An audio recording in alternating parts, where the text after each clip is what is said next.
আসসালামু আলাইকুম প্রিয় দর্শক, দেখেন আজকে আমাদের কাঁচা বাজার থেকে কি কি আনছে সেগুলো আপনাদেরকে দেখাবো। সবাই আমাদের সাথেই থাকুন। প্রথমে হচ্ছে গরুর গোশ, এটা হচ্ছে গরুর গোশ। আর এই দেখেন এগুলা হচ্ছে ধনিয়া পাতা, ধনিয়া পাতা।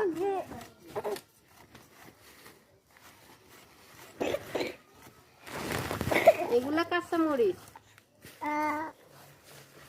এগুলা হচ্ছে সিম,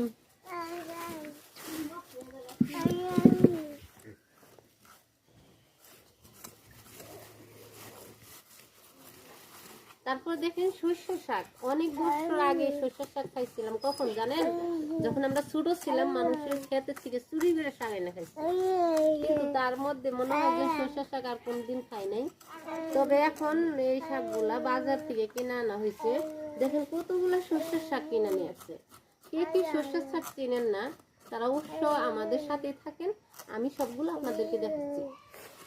অনেকগুলো সর্ষের শাক আছে, দেখেন খুবই সুন্দর শাকগুলো। এই শাকগুলো দেখে আমার খুব ভালো লাগছে। ব্রয়লার কর্ন, যে কোনো গরুর গোশ কর্ন, ওগুলোর থেকে লাইক করি আমি এইগুলাকে। তারপর দেখেন অনেক কাঁচা বাজার।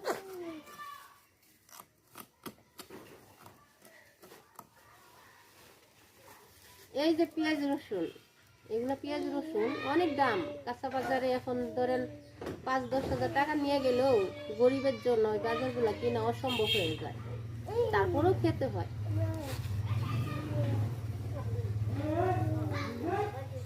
এগুলা হচ্ছে চিকন বাগুন, যেগুলাকে ঝুমকি বাগুন বলা হয়। সেই সুন্দর লাগে এই বেগুনগুলা, ভর্তা করলে কিন্তু সেই মজা, চমৎকার মজা। এই দেখেন এগুলো অনেকগুলো আনছে, কয়টা দেখো। আর এগুলো হচ্ছে শাক বাজে, এগুলা বড় বাগুন শাক বাজি করে। শাক ভাজলে কিন্তু খুবই মজা হয়। যারা যারা খাইছেন আর যারা যারা খান নাই, অবশ্য দাওয়াত রইল আপনাদের, আমাদের এলাকায় আসবেন, খাওয়াবো।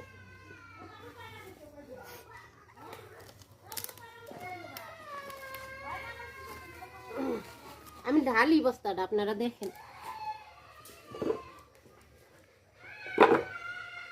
অনেকগুলা তো, এগুলা আসলে একটা একটা করে বের করাটাও সম্ভব। তো আমি সবগুলো ঢালি, আপনারা সাথে থেকে দেখেন। এগুলো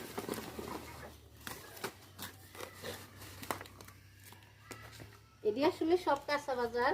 এই দেখেন ফুলকপি, তারপরে হচ্ছে মূলা, আলু আছে, সাথে কয়েলও আছে, মশা আছে আমাদের বাড়িতে, যার কোনো কয়েলও আনা।